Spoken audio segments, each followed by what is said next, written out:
Aujourd'hui, on va parler d'une molécule absolument fascinante, une sorte de chef d'orchestre silencieux qui gère l'énergie de notre corps à chaque instant. Son nom, l'insuline. C'est une super question, non? Et en fait, ça nous plonge direct au cœur d'un processus biologique incroyable. La réponse, elle tient en un mot, ou plutôt en une hormone qui se met au travail dès la première bouchée. Et ça, c'est vraiment sa mission numéro un. Elle est unique en son genre et elle est vitale. Pensez-y, plein d'hormones peuvent faire monter le taux de sucre, mais il n'y en a qu'une seule, une seule, pour le faire descendre. Et c'est elle, l'insuline. Ok, pour bien tout comprendre, voilà le plan. On va suivre l'insuline de A à Z.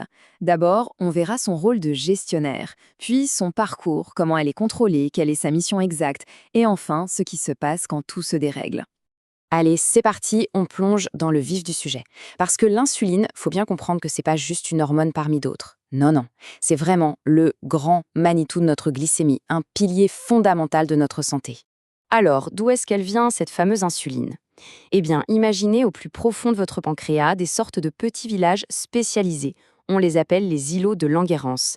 Et dans ces îlots, il y a des usines miniatures, les cellules bêta. C'est là que tout se joue. Mais alors, comment elle est fabriquée, cette molécule?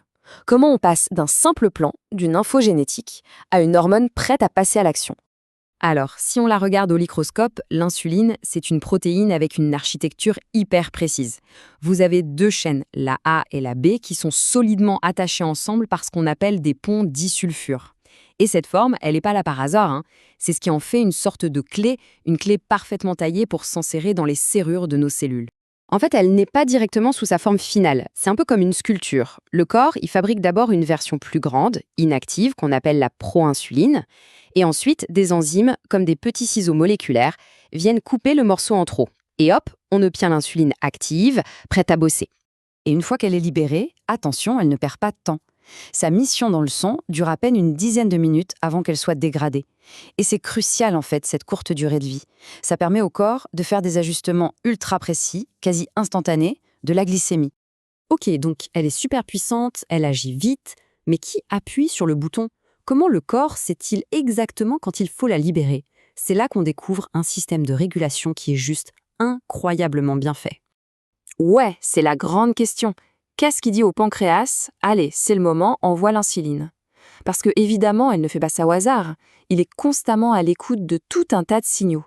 En fait, c'est un jeu d'équilibre constant. D'un côté, on a les signaux départ. Le plus important, le chef d'orchestre, c'est bien sûr le glucose. Quand son taux monte, c'est le signal de départ numéro 1. Et de l'autre côté, on a les signaux arrêt. Par exemple, l'adrénaline. En situation de stress, le corps met la libération d'insuline en pause. C'est logique, tout est une question d'ajustement permanent. Ok, maintenant qu'on sait comment elle est libérée, on arrive au plat de résistance. Qu'est-ce qu'elle fait concrètement une fois dans le sang? Sa mission, on peut la voir comme un travail sur 3 fronts. Premier front, et le plus connu, la gestion des sucres. L'insuline, c'est la clé qui va littéralement ouvrir la porte de nos cellules, surtout les muscles et les cellules graisseuses, pour que le glucose puisse y entrer.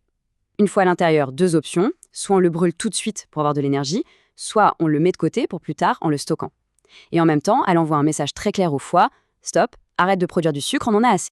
Deuxième mission, la gestion des graisses. Là, l'insuline joue vraiment le rôle de gardienne des réserves. Quand il y a de l'énergie à revendre après un repas, elle va non seulement encourager la fabrication de nouvelles réserves de graisse, mais surtout, elle va verrouiller les réserves existantes.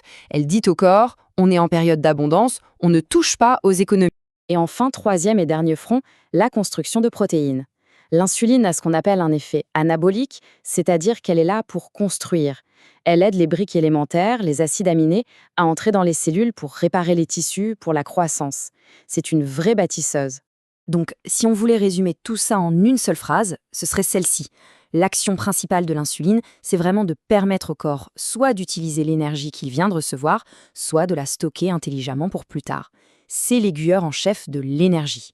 Bon, on a vu une mécanique qui a l'air super bien huilée, presque parfaite. Mais que se passe-t-il quand cette belle mécanique se dérègle? Et là, évidemment, les conséquences peuvent être sérieuses. Quand le corps ne produit plus assez d'insuline, ou pire, quand les cellules deviennent sourdes à son message, eh bien le sucre, au lieu d'entrer dans les cellules, s'accumule dangereusement dans le sang. Et ça, c'est la définition même du diabète. Et ça nous amène à une dernière question, une question essentielle. On a dit que l'insuline est la clé. Mais que se passe-t-il si les serrures de nos cellules, elles, commencent à changer, à moins bien fonctionner? Qu'est-ce qui arrive quand la clé ne tourne plus aussi bien? Ça, c'est tout le concept de la résistance à l'insuline et c'est un sujet passionnant pour une prochaine fois.